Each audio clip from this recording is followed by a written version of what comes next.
উপদেশ পর্ব ৬ উপস্থাপনায় নিষ্পাপ আল ইসলামী টিভি। বিসমিল্লাহির রহমানির রাহিম। আসসালামু আলাইকুম ওয়া রাহমাতুল্লাহ। প্রিয় দর্শক, জীবন এক অমূল্য নেয়ামত।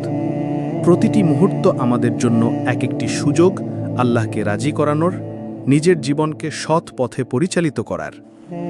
কিন্তু আমরা কি ভেবে দেখেছি সময় নামের এই ধন কোথায় ব্যয় করছি? রাসূলুল্লাহ সাল্লাল্লাহু আলাইহি ওয়াসাল্লাম বলেছেন, দুইটি নিয়ামত আছে, মানুষ এ দুটির বিষয়ে প্রতারিত হয়, সুস্থতা ও অবসর সময়। বুখারী। আমরা সুস্থ আছি, কিন্তু সেই সুস্থতা দিয়ে কি করছি?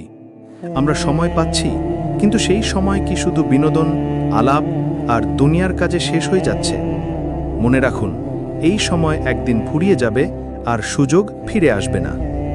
প্রতিদিন সকালে ঘুম থেকে উঠে নিজেকে বলুন, আজকের দিনটি আমি নেক আমল, সৎ কাজ ও দান খয়রাতের জন্য ব্যবহার করব।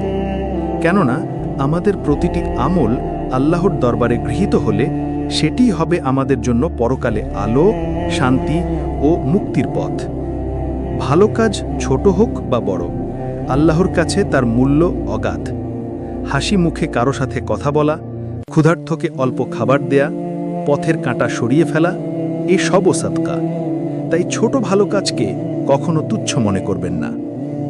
আজ থেকেই প্রতিজ্ঞা করি, আমরা সময় নষ্ট করব না, সুস্থতাকে অবহেলা করব না, আর প্রতিটি মুহূর্তে আল্লাহকে স্মরণ করে চলব। ভিডিওটি ভালো লাগলে শেয়ার করুন, লাইক দিন এবং চ্যানেলটি সাবস্ক্রাইব করতে ভুলবেন না। পরের পর্ব পেতে আমাদের সাথেই থাকুন।